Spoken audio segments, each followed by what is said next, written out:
This story was told by Juliana Fong in February of 2023. In 1947, when my grandmother was 12 years old, her father died from diabetes. Due to a lack of viable treatments, complications of diabetes often went untreated. My own dad, who has been rail-thin his whole life, is pre-diabetic, teetering close to the dreaded D. He tells me that he has to cut carbs and sugars, and he wants me to understand why I should do the same. I learned from him that those of us with a predilection for type 2 diabetes need to figure out how to move our 21st century lifestyles closer to the traditional lifestyles where our ancestors didn't develop type 2 diabetes in droves. We need to walk and exercise more to burn off the extra fat so that it doesn't fill up our body cavities. We need to avoid overconsumption and make sure our diet is lower in empty carbs and higher in nutrition and fiber, closer to the traditional Asian diet filled with fresh vegetables. 75 years after my great-grandfather's passing, I Googled my way to understanding my unfortunate family legacy.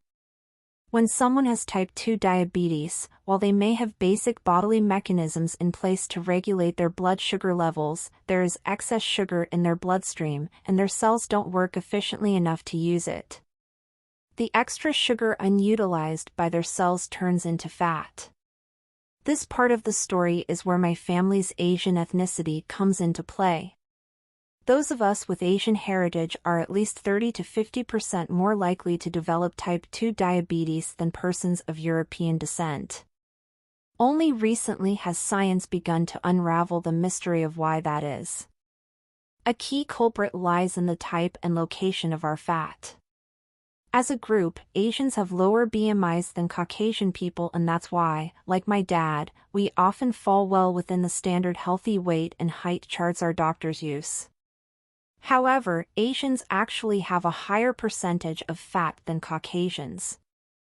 In addition to having less lean muscle, we tend to have more of the bad kind of fat in our bodies that kickstarts type 2 diabetes, visceral fat. This fat is hidden deep in our torsos, between our organs. Because of its concealed location, this type of fat doesn't cause people to look bigger.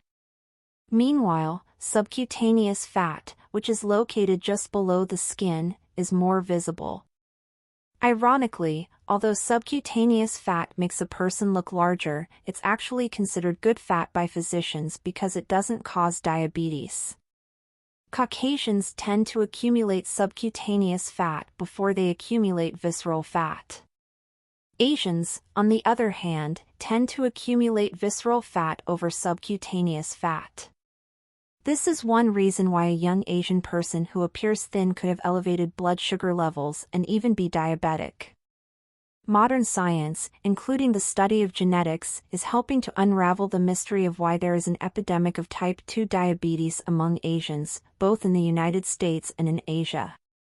For example, scientists have found that the traditional Chinese lifestyle involves strenuous physical activity and a low-calorie diet consisting of carbohydrates and little animal fat. In this environment, it may have been an advantage for one's body to run efficiently on as little fuel, sugar, as possible. Moreover, less muscle mass meant less chance of burning up an already meager stash of fuel. Now take that lean, mean, fuel-efficient machine to modern-day America. Food is plentiful, processed and filled with empty sugars and carbs, and most people don't engage in the manual labor of their forebears. This may have overwhelmed the machinery of our bodies that evolved for physical hardship and low calories.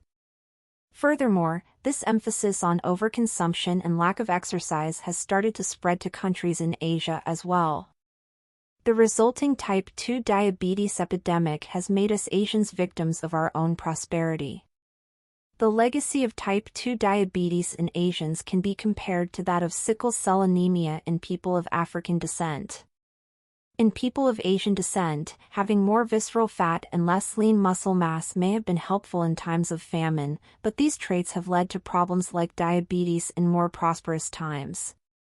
Meanwhile, in people of African descent, having the sickle cell trait can provide people with an advantage against malaria fatality, which used to be extremely beneficial due to lack of treatment for malaria. However, the sickle cell trait can also lead to severe health complications, including infection and pain. But knowledge can go a long way towards coping with these conditions. I now understand that there are differences in diabetes vulnerability even among the different subgroups under the broad Asian umbrella. Korean, Japanese, or Chinese ancestry puts you a notch up on the type 2 diabetes scale over Caucasian people.